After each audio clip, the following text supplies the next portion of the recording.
एक हु वाला रह गया है सेंटेंस। हु अगर आ जाए इंट्रोगेटिव में तो हु से कैसे बनाते हैं वैसे एग्जाम्पल लेंगे। Who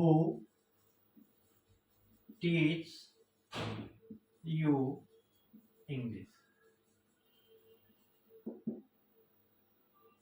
question word, verb, object, second object, indirect object, direct object, यानी कि व्यक्ति और वस्तु। ठीक है, अब देखना यह है कि हम सेंटेंस को यहां तक खींच कर ले आएंगे, परंतु यहां अगर जो आएगा ये बाई प्लस सब्जेक्ट, तो सब्जेक्ट क्या लगाएंगे हम? सब्जेक्ट तो इसमें दिया ही नहीं। सब्जेक्ट कहाँ है? वो वाले सब्जेक्ट में क्या, सेंटेंस में क्या होता है? हु के अंदर दो चीज होती हैं। हु बराबर, नोट कर लेंगे कहीं भी, question word plus subject. Subject कहाँ? सब्जेक्ट इसके अंदर ही छुपा है, हु के अंदर सब्जेक्ट है। कैसे? जब वर्ब आ गई, ऑब्जेक्ट आ गया, दूसरा ऑब्जेक्ट आ गया, क्वेश्चन वर्ड आ गया, तो सब्जेक्ट कहाँ? सब्जेक्ट तो छुपा हुआ है इसके अंदर। हु टीच यू इंग्लिश, तुम्हें इंग्लिश कौन पढ़ाता है? क्वेश्चन मार्क नहीं लगा, तो कौन ही तो वो व्यक्ति है जो तुम्हें इंग्लिश पढ़ाता है, इसके अंदर ही तो है, इसी के बारे में तो मालूम कर रहा है। अब अपना रूल लगा लो, पता चल जाएगा हु का क्या होता है। हु बराबर बाई होम से याद रख लेंगे, बाई होम बिल्कुल याद रख लेंगे, इसको रख लेंगे। परंतु बाई होम क्यों होता है ये मैं बताता हूं कैसे। सबसे पहले क्या लगाना है? क्वेश्चन वर्ड रखिए भैया, हु, थोड़ा स्पेस छोड़ के रखेंगे, हु है ना, हु। अब क्या है? हेल्पिंग वर्ब का पहला वर्ड और ऑब्जेक्ट। हेल्पिंग वर्ब कैसे पता चलेगा? टीच, ऐसी एस वाली फॉर्म में क्या लगता है हेल्पिंग वर्ब? ऐसे एस वाली में एजएमआर। सिंगल वर्ड का जो है हेल्पिंग वर्ब है, ध्यान रखना, देखो दो वाला नहीं है इस बार। तो हु, अब ये बताइए, एक ऑब्जेक्ट ये है, एक ऑब्जेक्ट ये है ना, किससे बनाना चाहोगे? मेनली तो ये होता है ऑब्जेक्ट। अब ये इधर आएगा तो आ जाएगा, क्या हो जाएगा? यू का यू जाता है, यू ऑब्जेक्ट आ गया है ना। अरे क्या कर रहा हूं मैं? क्वेश्चन वर्ड रख दिया हमने, हेल्पिंग वर्ब। हेल्पिंग वर्ब क्या है इसमें? एस वाली में इज एम आर, तो यू के हिसाब से क्या आना चाहिए? आर। आर ऑब्जेक्ट, ऑब्जेक्ट आ गया यू, यू। हेल्पिंग वर्ब का सेकंड वर्ड है ही नहीं, एस वाले में एक ही सिंगल वर्ड है हेल्पिंग वर्ब का। वर्ब की थर्ड फॉर्म आ गई टॉट, TAUGHT, टॉट है ना। अदर वर्ड है ही नहीं, अदर वर्ड है, कौन है अदर वर्ड? ये दूसरा ऑब्जेक्ट ही अदर वर्ड का काम करेगा इसमें। अगर इसको ऑब्जेक्ट मानोगे तो ये अदर वर्ड बन जाएगा, इसको ऑब्जेक्ट मानोगे तो ये अदर वर्ड बन जाएगा। Dot English. अब हम क्या लगाने वाले हैं यहाँ पर? बाई, और बाई के बाद सब्जेक्ट। सब्जेक्ट कहाँ है हमारा? हु के अंदर, तो बाई कहाँ लगा देंगे भैया? बाई भी यहाँ हु से पहले ही लगाना पड़ेगा, क्योंकि सब्जेक्ट से पहले लगाना है भाई, है ना। और हु का क्या हो जाएगा? यहाँ देखो हु ही आया था, हु का रख जाएगा हुम, ये भी तो प्रोनाउन है, इंट्रोगेटिव प्रोनाउन। तो हु का क्या कर दिया हमने? हुम। इसको थोड़ा इधर करके लिख दो, हु था ये, तो हु का क्या हो गया अब? हुम, बाई होम। इस तरह से हो जाता है हु का बाई होम। बच्चे रट लेते हैं ना कि भाई हु का बाई होम हो जाएगा, तो इस तरह से होता है। अब आप सोचोगे कि ये इस वाला ऑब्जेक्ट से बनाया, इस वाले को ऑब्जेक्ट मानकर भी सेंटेंस बनाकर दिखाओ, मैं दिखाता हूं। फिर दूसरा है, रख लेंगे हु। अब हम इंग्लिश को ऑब्जेक्ट मान रहे हैं, है ना, तो इंग्लिश एक वचन है, तो आर की जगह क्या लग जाएगा इस बार? इज, इज, और इंग्लिश ऑब्जेक्ट आ गया इंग्लिश, ठीक है। थर्ड फॉर्म आ गई टॉट। अब यू बचा, यू ऑब्जेक्ट है, परंतु ऑब्जेक्ट हमने मान लिया इंग्लिश को, तो ये अदर वर्ड की जगह रख देंगे। परंतु क्योंकि ये इनडायरेक्ट ऑब्जेक्ट है और ये एक व्यक्ति है और इसको हम बाद में ला रहे हैं, तो टू लगाना जरूरी है, ये ध्यान रखना इस बात का। इनडायरेक्ट ऑब्जेक्ट अगर बाद में आता है तो टू जरूर लगेगा, टू यू। अब बाई ऑफ सब्जेक्ट, सब्जेक्ट है इसके अंदर, तो बाई कहां लगा देंगे? बाई इससे पहले लगेगा, और फिर इसका क्या कर देंगे? होम। इसको डाल दो, ये ध्यान रखना, एम लगाना बाई, ठीक। तो अब हो गया by whom is English taught to you. यहाँ भी क्वेश्चन मार्क लगाना और यहाँ भी क्वेश्चन मार्क। इस तरह से देख लिया आपने कि किस तरह से हो का बाय होम होता है। और मैंने दोनों ऑब्जेक्ट वाला बता दिया, डायरेक्ट ऑब्जेक्ट से ही बनाकर दिखा दिया और इनडायरेक्ट ऑब्जेक्ट से ही बनाकर दिखा दिया। ठीक है, तो इंपेरेटिव सेंटेंस की पैसिव वॉइस कैसे बनती है। तो सबसे पहले जान लो कि इंपेरेटिव सेंटेंस क्या होता है। इंपेरेटिव सेंटेंस होता है आज्ञा, प्रार्थना, शिक्षा और सलाह, ये भाव इसमें आते हैं इंपेरेटिव में। और इसमें वर्ब से वाक्य शुरू होता है, यानी सेंटेंस वर्ब से शुरू होगा और सब्जेक्ट होगा यू, जो हमेशा छुपा रहता है। जैसे कि चलो मैं लिख के बताई दूं, जैसे कि आमतौर पर सेंटेंस में क्या होता है, सब्जेक्ट वर्ब ऑब्जेक्ट, परंतु सब्जेक्ट होता ही नहीं है, तो ये होगा वर्ब से शुरू। कैसे शुरू होगा, जैसे कि कम हियर, है ना, do not disturb me, do not disturb me. ठीक है, ये इस तरह के पैसिव वॉइस के सेंटेंस होते हैं, यानी कि सब्जेक्ट है ही नहीं इसमें। है यू, किससे कह रहे हैं, कम हियर, यहाँ किससे कह रहे हैं हम, तुमसे तो कह रहे हो, यू से कह रहे हैं, तो यू छिपा हुआ है इसमें। तो यू यानी कि सब्जेक्ट उसमें सेंटेंस में आता नहीं है, होता है परंतु दर्शाया नहीं जाता, शो नहीं होता। तो ये होंगे सेंटेंस। तो कैसे होंगे सेंटेंस, वर्ब से शुरू होगा या verb, do not, never, always और प्लीज से शुरू, प्लीज, काइंडली से शुरू होते हैं ये सेंटेंस। नोट कर लेंगे अगर नहीं पता, वैसे तो पता होना चाहिए। वर्ब से शुरू, डू नॉट से शुरू, नेवर, ऑलवेज, प्लीज, काइंडली, इनसे शुरू होंगे इंपेरेटिव सेंटेंस। अब इनके सेंटेंस की हम पैसिव वॉइस कैसे बनाते हैं, एक ही सूत्र बताऊंगा इसका भी।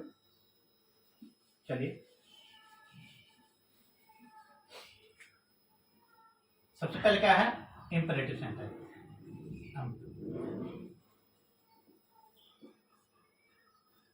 Late plus object plus not plus be, verb की थर्ड फॉर्म और अदर। सब्जेक्ट यानी कि बाय और सब्जेक्ट इसमें होता ही नहीं है। ठीक है, तो ये कहां समाप्त हो जाएगा, आकर अदर। ठीक है, कोई भी एग्जांपल लेंगे, जैसे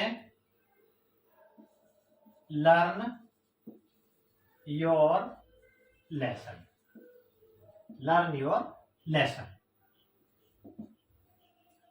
लेट,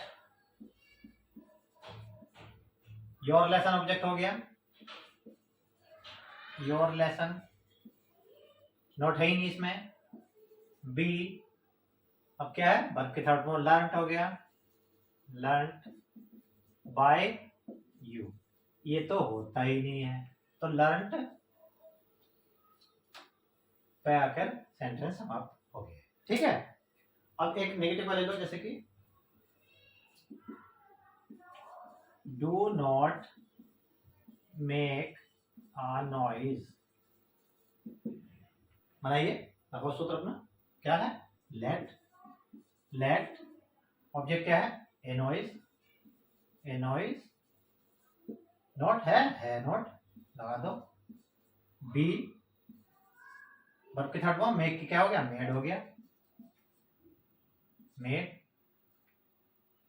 वायु लगाना ही नहीं, जब सो ही नहीं है इसमें दिया ही नहीं। ठीक है, तो यहाँ पर आकर सेंटेंस में रहता है। तो इंपेरेटिव सेंटेंस की पैसिव वॉइस इस तरह से हम बना लेंगे। अब इंपेरेटिव में क्या आता है, कभी कभी इस तरह के भाव आ जाते हैं, नैतिक शिक्षा वाले भाव। ये नोट कर लिया, नोट करते रहना भाई, लर्न योर लेसन है ये, LEAR। ठीक है, इसको नोट कर लो। चलिए वीडियो को पॉज करके नोट करते रहना।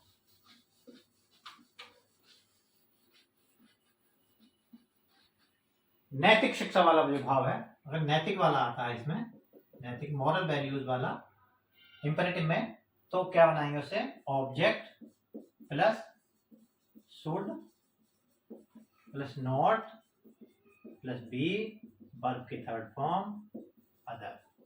क्योंकि नैतिक शिक्षा वाले वाक्य लेट से बना सकते हैं, परंतु लेट से बनाने जो है अच्छे नहीं समझे जाते, उसमें एक तहजीब या एक नैतिकता नहीं मानी जाती। जैसे कि अभी एक सेंटेंस है, रेस्पेक्ट योर एल्डर्स, है ना। तो हम इसको योर एल्डर्स को या योर पेरेंट्स को क्या लेंगे, ऑब्जेक्ट के तौर पर लेंगे। तो ऑब्जेक्ट के तौर पर लेंगे, तो अगर हम इसको लेट से बना रहे हैं तो लेट के बाद हमें सब्जेक्ट आता है, तो एक अच्छी बात नहीं मानी जाती। इसको बनाएंगे हम किससे, शुड से। एक्टिव था, sorry, your elders should not any be respected. ठीक है, जैसे कि do not tease the old man, बूढ़े आदमी को तंग मत करो। नैतिक ज्ञान है, मनाइए। ऑब्जेक्ट आ गया, the old man should not है बी टीच। क्लियर हुआ। इंपरेटिव की सेंटेंस के कैसे भाई इस तरह से हम बना लेंगे, परंतु नोट कर लेना। अब क्या होता है, इंपरेटिव में अधिकांश 3 प्रकार के भाव आते हैं। कौन कौन से, आज्ञा, प्रार्थना, शिक्षा और सलाह। अगर ये भाव वाक्य में स्पष्ट हैं, लिख दूं मैं इसको, लिख भी दूं, नोट, यदि सेंटेंस में आज्ञा, प्रार्थना या सलाह का भाव स्पष्ट हो, या यदि सेंटेंस में आज्ञा, प्रार्थना, सलाह का भाव स्पष्ट हो, या ऑब्जेक्ट ना दिया हो, या ऑब्जेक्ट ने दिया हो, तो क्या करेंगे, ध्यान से देख लेना। आज्ञा का भाव है यू आर ऑर्डर्ड टू। प्रार्थना जैसे प्लीज वगैरह आ गया, यू आर रिक्वेस्टेड टू। सलाह आ गई, यू आर एडवाइज्ड टू। और भैया आगे की नकल हो जाएगी सीधी सी, और कुछ नहीं, बस ध्यान रखना इस बात का। जैसे कि क्या दिया है, आगे का ले लो। अब देखो दो कंडीशन रखी इसमें, या तो भाव स्पष्ट हो, आगे का भाव स्पष्ट है तो ये, प्रार्थना का है तो ये, और सलाह का है ये। और अगर ये पता ही ना चले कि आगे है, प्रार्थना है, शिक्षा है, तो इनमें से कोई एक अपनी मर्जी से लगाना है। जैसे कि कुछ सेंटेंस ऐसे होते हैं जिनमें भाव स्पष्ट हो जाता है एकदम। जैसे कि आ गया कीप टू द लेफ्ट, बाईं ओर चलिए, स्पष्ट है। एडवाइज है तो क्या करेंगे, पूरा लिखेंगे। एडवाइज वाला कहाँ है, ये वाला, यू आर एडवाइज्ड टू, बस लिखा, कीप टू द लेफ्ट। ठीक। अब प्रार्थना का आ गया, जिससे प्रार्थना वाले में क्या आएगा, प्लीज आएगा, जिसे प्लीज हेल्प मी है, प्लीज हटा दो, क्या लगाना, you are requested to, please हटा दो, you are requested to help me, बस हेल्प मी, ये तो करना। ऑर्डर,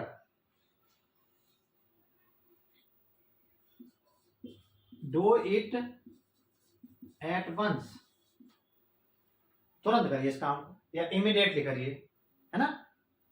तो आज्ञा हो रही है, क्या करेंगे, you are order to, you are ordered to do it at once, do it at once, ठीक है, दिख रहा है तो नहीं। अब क्या है, अब है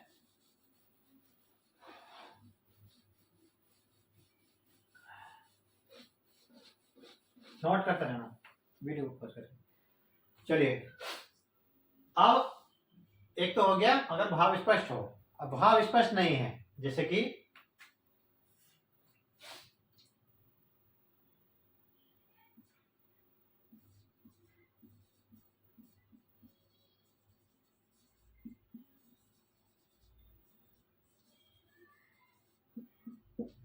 do not waste your time. अब ये इंपेरेटिव सेंटेंस चलता है एक्सप्रेशन ऑफ फेस, यानी कि चेहरे के एक्सप्रेशन से, कि किस तरह से बात हमें कही जा रही है। Do not waste your time, अगर हम कहें do not waste your time, यानी माँ ने कह दिया तुम्हारे, या तुम्हारे टीचर ने कह दिया, या पिताजी ने कह दिया, तो ऑर्डर हो गया, है ना। और किसी दोस्त ने कह दिया do not waste your time, तो क्या हो गया, सलाह होगी, है ना। और अगर प्लीज इसके आगे कोई लगा दो, please do not waste your time, तो होगी प्रार्थना, यानी कि रिक्वेस्ट, है ना।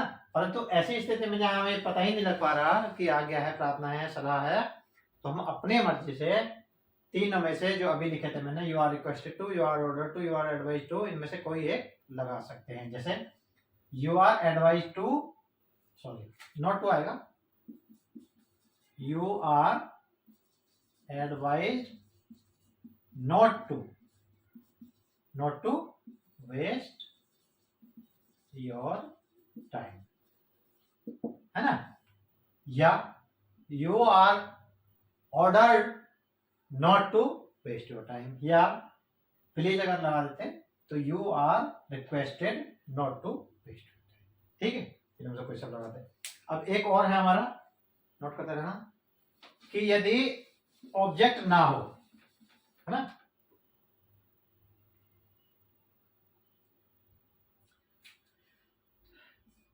कम, अगर किसी ने ऐसा सेंटेंस दे दिया कम, ऑब्जेक्ट है ही नहीं इसमें, है ना, या कम सून, जल्दी आना, कम फास्ट ऐसे लगा दो, कम फास्ट, है ना, जल्दी आओ, ऑब्जेक्ट है ही नहीं, तो क्या करेंगे, तीनों में से कोई एक लगा देंगे, है ना। वो भी चेहरे के एक्सप्रेशन से पता लगेगा, कैसे बोला, कम फास्ट, जल्दी आइए, कम फास्ट, तो तीनों में से कोई एक लगाना है। You are ordered to, come fast, you are advise to, come fast, you are requested to, come fast, इस पर तीनों में से कोई एक लगाकर इसके आगे लगा, ठीक है। तो ये हुआ इंपेरेटिव का। अब एक और आता है तुम्हारा, नोट करते रहना भैया, वीडियो को पॉज करके नोट कर ले करो। इन्फिनेटिव, इन्फिनेटिव क्या होता है, वर्ब टू प्लस वर्ब, ये होता है इन्फिनेटिव, है ना।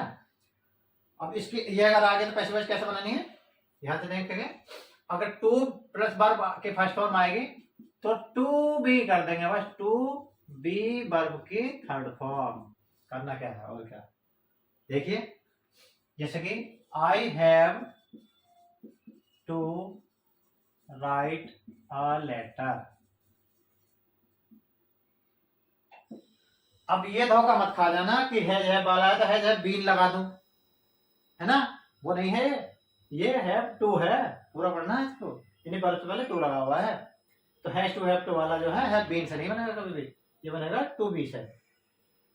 याद है पहला सूत्र, इंपेरेटिव यानी कि अफर्मेटिव सेंटेंस है, अफर्मेटिव क्या कहता है हमारा, ऑब्जेक्ट, पिछली वीडियो में देख लेंगे, ऑब्जेक्ट क्या, ए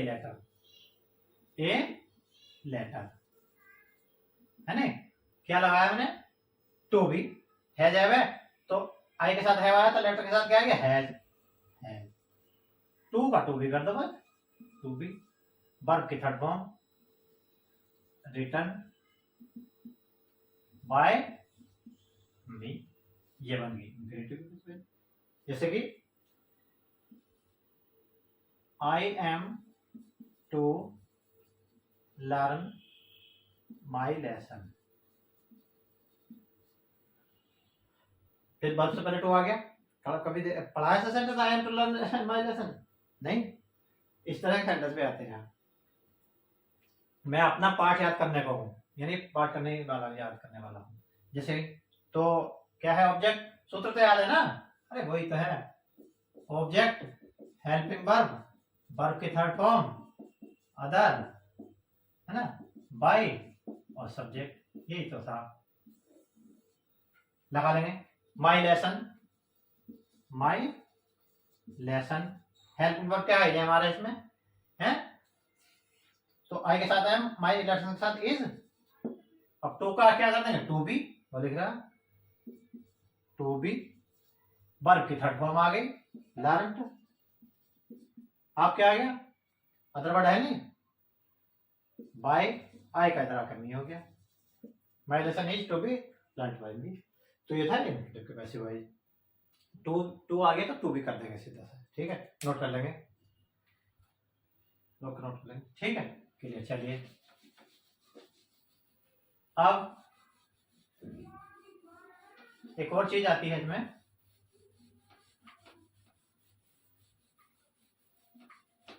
वो क्या है, अगर it is time, it is time आ गया तो वही होगा, इट इज टाइम टू आ गया तो it is time to be, बस टू आ गया ना। जैसे it is time to close the shop, है एक्टिव। पैटर्न तो याद है, ऑब्जेक्ट क्या है, हाँ इट इज टाइम आया तो इट इज टाइम क्या करना, इट इज टाइम। मैं इसका सूत्र ही लिख दूं, पहले फॉर्मूला लिखा दो, ऐसे याद नहीं रहेगा, इसका फॉर्मूला है, रूल है इसका, इट इज टाइम वाले का, it is time for plus object plus to be, verb की थर्ड फॉर्म प्लस अदर। ये सूत्र काम करते हैं, मैंने लिखवा ही दिया है, ऐसा समझ में नहीं आता, ठीक है। तो अब एक सेंटेंस अगर आता है इस तरह से, it is time to close the shop, सूत्र लगाइए, it is time, it is time for, object क्या है, द शॉप, ये वर्ब हो गई, ये ऑब्जेक्ट हो गया, द शॉप क्या आ गया, टू बी, अब क्या आ गया, वर्ब की थर्ड फॉर्म क्लोज्ड, क्लियर हो गया, बन गया। इस तरह से बनेगा, इसको ध्यान से नोट कर लेंगे, इट इज टाइम वाला इस तरह से करना है और टू वाला टू बी से करना है, ठीक है, ठीक है, नोट कर लीजिए। चलिए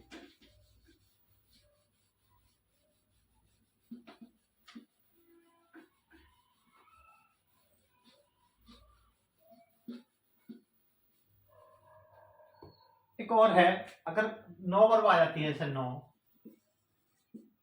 वाक्य में, तो नो के साथ बाई नहीं लगता, क्या लगता है, टू लगता है। जैसे I know you, subject verb object, object हो गए यू, फर्स्ट फॉर्म है इजा हमारा वाला है, यू आर, थर्ड फॉर्म आ गई नॉन। अब बाई मी की जगह लगेगा यहाँ पर टू मी, ये ध्यान रखना बस, ये थोड़ा सा, बाकी एडवांस में काम करते हैं, एडवांस इंग्लिश की जो क्लास